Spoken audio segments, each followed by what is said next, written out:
Update এবং কি কি বাস্তবায়ন করেছি সেটা আপনাদের মাধ্যমে সবাইকে জানানোর জন্য এই সংবাদ সম্মেলন। আজকের এই সংশ্লিষ্ট বিষয়ে কোনো প্রশ্ন থাকলে করতে পারেন। বুঝতে পারতেছেন আজকে এত সমাগম সাংবাদিকদের কি জানতে চায়? আপনি এর মধ্যে বলেছিলেন যে আপনি নির্বাচন করবেন, তফসিলের আগে আপনি পদত্যাগ করবেন। আজকে সন্ধ্যা অথবা কালকে তফসিল ঘোষণা হবে, সেক্ষেত্রে আপনার জায়গাটা একটু পরিষ্কার করেন। আপনি নির্বাচন করবেন, কোথায় করবেন, কোন দল থেকে করবেন, আপনি ছাড়া মানে কখন পদত্যাগ করছেন, আর অন্য কোনো উপদেশ করছেন কিনা যদি কাইন্ডলি বলেন। আমি নির্বাচন করব, এটা স্পষ্টভাবেই বলা যায়, কিন্তু কোথায় করব, কোন দল থেকে করব সেটা পরবর্তী ডিসকাশন। আমরা এখন একটা পর্যায়ে আছি, পরের পর্যায়ে সেটা সবার সামনে আসবে।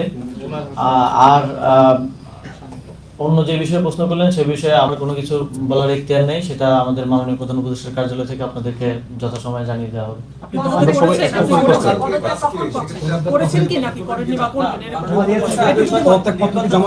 এ বিষয়ে আমার কোনো কিছু বলার অনুমতি নেই, এটা মাননীয় প্রধান উপদেষ্টার দপ্তর থেকে আপনাদেরকে জানিয়ে দেওয়া হবে। মাননীয় প্রধান উপদেষ্টার প্রেস উইং থেকে আপনাদেরকে জানিয়ে দেওয়া হবে। উপদেষ্টা পদে থেকে নির্বাচন করার সুযোগ নেই, তো সেক্ষেত্রে তফসিল যেহেতু ঘোষণা হচ্ছে, আপনি কি এর আগে আসলে পদত্যাগ করছেন কিনা? যেহেতু এটা ইতিমধ্যে আমি নিজেও বলেছি যে উপদেষ্টা পদ থেকে নির্বাচন করা উচিত না, যদিও আইনগত কোনো বাধ্যবাধকতা এক্ষেত্রে আসলে নেই। এবং আমি যেটা নিজে বলেছি সেটা আমি নিজেও প্র্যাকটিস অবশ্যই করব। তবে এই বিষয়ে ফার্দার কোনো ইনফরমেশন দেওয়ার সুযোগ আমার নেই, এটা আমাদের মাননীয় প্রধান উপদেষ্টার দপ্তর থেকে আপনাদেরকে জানিয়ে দেওয়া হবে। সেটার জন্য একটু অপেক্ষা করতে হবে। আগে যে কালচারটা ছিল যে সবকিছু ধোঁয়াশা, আপনারা এসেছেন একটা ট্রান্সপারেন্ট ওয়েতে বিদায় নেওয়ার সুযোগ এসেছে। আপনি নিজে পদত্যাগ করবেন কিনা সেটা আপনার তো বড় এখতিয়ার, আমাদের জানার অধিকারও আছে। আমি তো এখনো একটা সিস্টেমের মধ্যে আছি, তো আমাকে সিস্টেম ফলো করতে হয়। আমাকে যদি আমার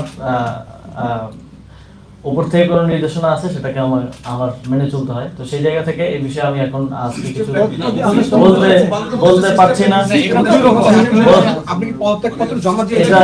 এটা মাননীয় প্রধান উপদেষ্টার দপ্তর থেকে আপনাদেরকে জানিয়ে দেওয়া হবে। এই বিষয়টা আর লেট না করি, আর কোনো প্রশ্ন থাকলে আজকে প্রসঙ্গে একটা কথা বলি। আপনি যে প্রেস ব্রিফিং করেছেন সেখানে যে এই এতদিন দায়িত্ব পালন করেন, যেহেতু নির্বাচন করেন 2 দিন আগে পরে হয়তো আপনি এতদিন দায়িত্ব পালনের ক্ষেত্রে মানে উপদেষ্টা হিসেবে খুব গুরুত্বপূর্ণ সুখকর কোনো ঘটনা আর সবচেয়ে তিক্ত ঘটনা যেটা নিয়ে আপনি হয়তো বিদায় নেবেন, এরকম যে একটা অভিজ্ঞতা যদি করেন। সেভাবে আসলে ডিস্টিংগুইশ ভাবে চিন্তা করার মতো সময় হয় নাই। তবে এই দায়িত্বে থাকাকালীন অবশ্যই আওয়ামী লীগের বিদায় নেওয়ার পরে বাংলাদেশে বাক স্বাধীনতা পুনঃপ্রতিষ্ঠিত হয়েছে। তবে আমি মনে করি কোনো কোনো ক্ষেত্রে আমার ক্ষেত্রে বাক স্বাধীনতার অনেকে অপপ্রয়োগও করেছেন, অনেক সংবাদ মাধ্যমও করেছে, যদিও আমাদের জায়গা থেকে আমরা সেটা পরিষ্কার করার চেষ্টা করেছি। বাক স্বাধীনতা থাকবে এবং সেটার যেন প্রকৃত ব্যবহারটাও সবাই নিশ্চিত করে, সদ্ব্যবহারটা নিশ্চিত করে, এটাই আমার প্রত্যাশা থাকবে। এবং এটা আমার দিক থেকেও আমি প্র্যাকটিস করার চেষ্টা করবো এবং আপনাদের দিক থেকেও আপনারা করবেন, এটাই প্রত্যাশা থাকবে। মিনিস্ট্রি কেন্দ্রিক অনেক ধরনের অভিজ্ঞতাই হয়েছে, অনেক কিছুই হয়তো বলা যায় না। তো আসলে এই ধরনের পর্যায়ে কাজ করতে গেলে নানা ধরনের জটিলতা যেমন আছে।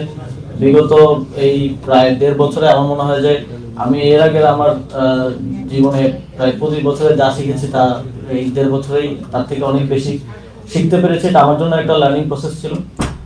তবে আমার দিক থেকে আমার উদ্দেশ্য সবসময় খুব স্পষ্টভাবে এটাই ছিল, যেহেতু অনেক মানুষের জীবন দেওয়ার মধ্য দিয়ে আমরা এই দায়িত্ব পেয়েছি, সেই জায়গা থেকে সর্বোচ্চ স্বচ্ছতা, নিষ্ঠা এবং জবাবদিহিতার সাথে কাজ করা এবং যে দায়িত্বটা পেয়েছি, যে সময়ের জন্য যতটুকু সময়ের জন্য পেয়েছি সেই সময়ের সর্বোচ্চ ব্যবহার করার, সদ্ব্যবহার করার চেষ্টা আমি করেছি। এবং আমার সাথে যারা আমার সহকর্মী ছিলেন তাদেরকেও অনেক সময় অফিস টাইমের বাইরেও অতিরিক্ত কাজ করতে হয়েছে, কারণ আপনারা দেখেছেন যে আমরা স্বাভাবিকভাবে অন্যান্য বিভিন্ন মন্ত্রণালয়ের থেকে অনেকাংশে অনেক বেশি উদ্যোগ গ্রহণ এবং বাস্তবায়ন করেছি। ফলে আমি আমার টিমকেও বিশেষভাবে আজকের দিনে ধন্যবাদ জানাতে চাই এবং আপনাদেরকেও ধন্যবাদ জানাতে চাই। আপনারা সবসময় আমাদের কাজগুলোকে জনগণের সামনে উত্থাপন করতে সহযোগিতা করেছেন।